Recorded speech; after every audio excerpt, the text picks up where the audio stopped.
All right, folks, it is day 7, I do believe, of 31 Days of Horror slash 31 Days of Halloween.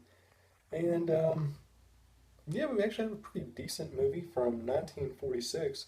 It was actually released on Christmas Day, 1946. So I'm not really sure. Like, I thought it was kind of weird whenever they release horror films on Christmas today.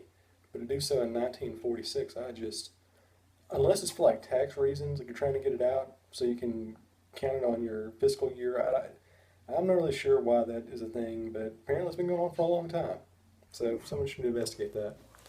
Well, anyway, as I was saying in the last video, there's not a whole lot of great horror works from the 1940s, and I really wouldn't call today's film, The Beast with Five Fingers, a truly great film.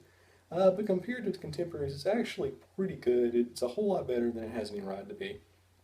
And this one, it's one of the early, like, pioneering psychological thrillers because it's certainly a horror film, but it's also one of those films where it kind of plays with your head a little to where you're not really sure if what's happening is legitimately happening diegetically or if it's just sort of a red herring. And I think one of the things that really helps this movie out is it has a great cast. I mean, you've got Peter Lorre playing the creepy dude. You got Robert Alda, who's just great. I mean, you got even like the lead female in the film. Usually in films from 1940s, the women actors are just completely just awful. But this one, she's actually pretty good. She's not just running around screaming and being subservient. She actually has a little bit of nuance to her. So that's certainly refreshing to see. So anyway, this is a very, very quick summary. Okay, we got Robert Alda, and he's like the understudy of this really, really famous pianist.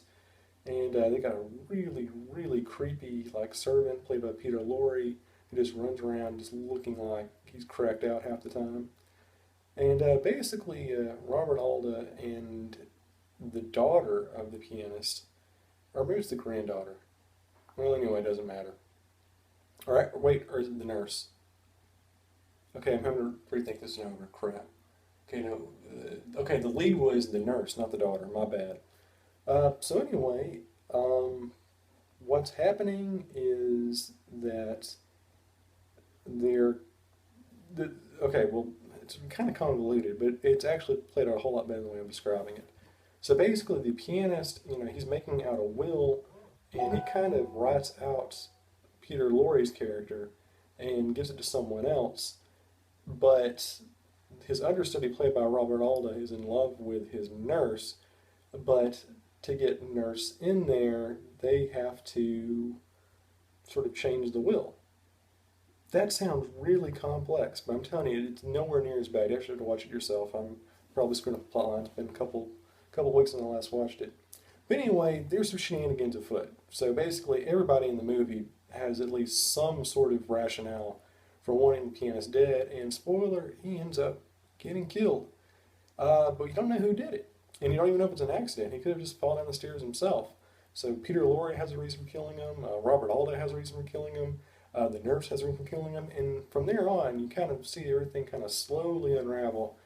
And at one point, it gets really out there to where you start seeing the severed hand of the pianist running around like, the thing in Adam's family. And you're not really sure if that's like happening or if it's a dream sequence or if it's supposed to be metaphorical, but it's happening. It's pretty freaky. And eventually, you do kind of find out what happens. There is sort of a denouement. I'm not going to give it away, obviously. But it's pretty well structured. It throws you for a curve a little. It makes sense. All in all, it's a really, really good murder mystery.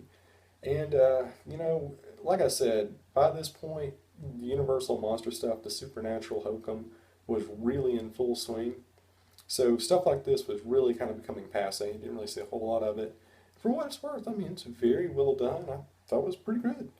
Not an all-time masterpiece by any stretch, but compared to the rest of stuff coming out there in the 1940s, it actually was pretty good. So yeah, I'm gonna give this one 2.5 Ghost Reese's Cups out of 4.